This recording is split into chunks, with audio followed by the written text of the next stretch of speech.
कर्मचारी भर्ती के स्क्रूटनी फॉर्म भरे जा रहे हैं। लगभग 5-6 दिन हो गए हैं। साइट भी प्रॉब्लम कर रही है, लेकिन क्या क्या डॉक्यूमेंट है इसमें बच्चों की बार बार कुछ मिस्टेक्स हो रहे हैं, बहुत सारे बच्चे गलती कर रहे हैं। तो हम आपको एक शॉर्ट वीडियो में बता देते हैं, इसके बाद आपको कोई वीडियो देखने की जरूरत नहीं पड़ेगी और ना ही आपको गलती पड़ेगी। हम पूरे डॉक्यूमेंट की लिस्ट लेकर आ गए हैं। आपकी जो जो भी क्वेरी है आप हमें कमेंट बॉक्स में पूछ लेना, हम उसका सारा जवाब दे रहे हैं। ये देखिए, चरित्र प्रमाण पत्र का एक ही कॉपी दी गई, लेकिन आपको 2 निकलवानी है। गजेस्टेड ऑफिसर कोई भी फर्स्ट ग्रेड का टीचर हो, आप अपने स्कूल में जाना, जो 8वीं तक के स्कूल का प्रिंसिपल हो या फिर 11वीं 12वीं का कोई भी टीचर हो, उसकी मोहर साइन और यहाँ पर वो ईयर डालेगा, कितने ईयर से वो जानता है। इसमें आपकी डिटेल आएगी, नाम, निवासी, और पुत्र है पुत्री है या फिर शादीशुदा है तो पत्नी के पत्नी का पति का नाम आ जाएगा। इसके बाद 2 चरित्र ये बन जाएंगे और एक चरित्र आपका एजुकेशन का चरित्र होगा, जो आपने लास्ट रेगुलर गए हो। चाहे आप लास्ट रेगुलर 10वीं में गए हो, 12वीं में गए हो, या ग्रेजुएशन में गए हो, पोस्ट ग्रेजुएशन में, बीएड बीएसटीसी किसी में भी गए हो, चाहे आपने फॉर्म में वो लगाई है नहीं लगाई है, उससे कोई फ़र्क नहीं पड़ता। आप लास्ट रेगुलर जहाँ भी गए हो उसका एक चरित्र ले आना। उस स्कूल में या फिर उसके टीचर के पास जाकर, वो उनका फॉर्मेट बना हुआ था, उस पर वो बनाए देंगे, वो लगेगा 3। तो ये 3 चरित्र आपके लग जाएंगे और इसके अलावा और कोई चरित्र नहीं लगेगा। एक है सामान्य घोषणा पत्र, ये आपको स्टाम्प पे बनवाना पड़ेगा 50 रुपये के पे। लगभग वो 150 रुपये लेते हैं और उस पर नोटरी करवा के 200 रुपये के आसपास चल रहा है, कोई 20-30 कम ले लेता है। लगभग 200 रुपये का चार्ज होगा, ये आप स्टाम्प पे जाकर बनवा लेना। सेम ऐसा कैसा लिखा जाएगा, इसमें खाली आपकी नाम डिटेल लग जाएगी ऊपर, आवेदन क्रमांक, आपका जो फॉर्म भरा था, या फिर SSO ID पे खोल के वो एप्लीकेशन ID लिख देना और रोल नंबर लिख देना। बस बाकी पूरी डिटेल ये सामान्य घोषणा पत्र, ये इसमें गवाह के हस्ताक्षर होंगे और ये दो गवाह होंगे। आप मेल ID और वो डाल लेना। इसके बाद जो अगला पन्ना आएगा उसमें गवाह के हस्ताक्षर होंगे, किसी के भी कर देना आप, नाम वो जो आपको जानता हो, और ये हस्ताक्षर नाम ये सब आपके हैं। ये मेल ID डिटेल ये आपकी है। इसके बाद संतान संबंधी घोषणा पत्र, ये चाहे विवाहित है तो उनको बनवाना पड़ेगा, अविवाहित है तो अविवाहित वाला लगेगा। विवाहित है तो ये बनवाना पड़ेगा कि नाम, पुत्र पुत्री स्थिति, इसमें रोल नंबर डालना पड़ेगा। 2002 से पहले कोई बच्चे हैं तो इसमें डाल देना, और 2002 के बाद जो भी बच्चे हैं वो इसमें डाल देना।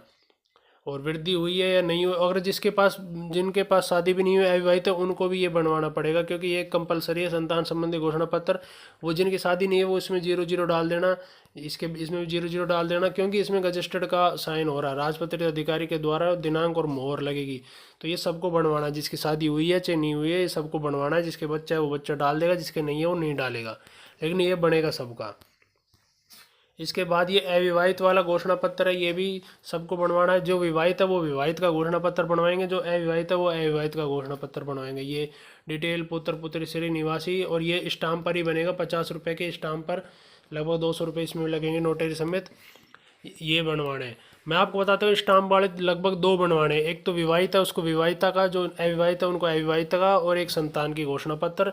वो जो संतान की घोषणा पत्र स्टाम्प का नहीं है, एक सामान्य घोषणा पत्र। 2 है स्टाम्प के, सामान्य घोषणा पत्र और एक शादी वाला।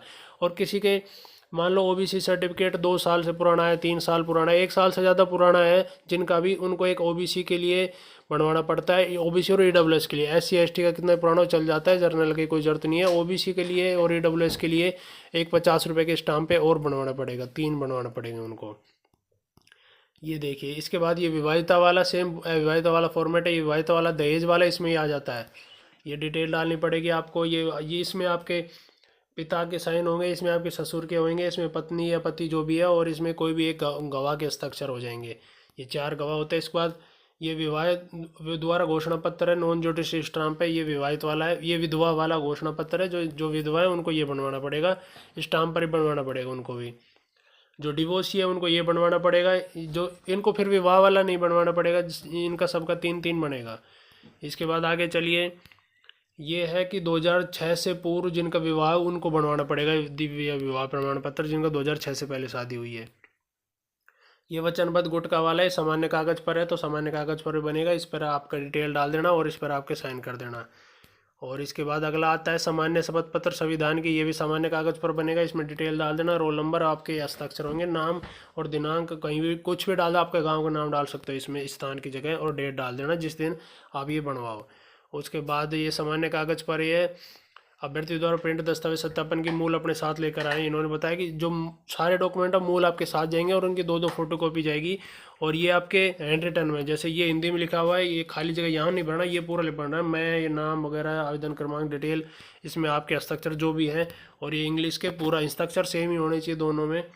और ये इंग्लिश का पूरा भरना है इसमें। और यहाँ पर नाम और रोल नंबर और डाल देना। ये आपकी हैंड रिटन चेक होगी वहाँ पर, तो खुद ही भरना है ये। और इसके बाद ये गैर अनुसूचित क्षेत्र जो टीएसपी में है और नॉन टीएसपी में जाना चाहते हैं, जिनका नॉन टीएसपी में सिलेक्शन हो रहा है, वो भरना। और जो नॉन टीएसपी वाले हैं वो भी भर सकते हैं, हालांकि इसमें अन्य में अपलोड होगा ये, और किसी में अपलोड नहीं होगा। इसके बाद ये विधवा परित्यक्ता ने अगर दोबारा पुनर्विवाह किया है या फिर नहीं किया तो उनको लगाना पड़ेगा। विधवा डिवोर्सी है उनके लिए है ये, और किसी के लिए नहीं है। और इसके बाद आगे कोई डॉक्यूमेंट, और आगे कोई डॉक्यूमेंट नहीं है। इसके बाद मैंने अपने स्टाम्प बता दिया। इसके बाद जो भी आपकी एजुकेशन है, 10th 12th सारी डिग्रियाँ हो, जो ग्रेजुएशन की हो उसकी मार्कशीट भी चाहिएगी 3 साल की, और उसकी डिग्री भी चाहिएगी। पीजी की हो तो मार्कशीट, डिग्री, ये सारे डॉक्यूमेंट आपके स्क्रूटनी फॉर्म में अपलोड होंगे। इसके साथ चरित्र प्रमाण पत्र मैंने आपको बता दिया। और इसके अलावा कुछ भी जानना चाहते हैं तो हमें कमेंट बॉक्स में पूछ सकते हैं। वीडियो पसंद आती है तो लाइक करना और हमारे चैनल को सब्सक्राइब करना। जय हिंद, धन्यवाद।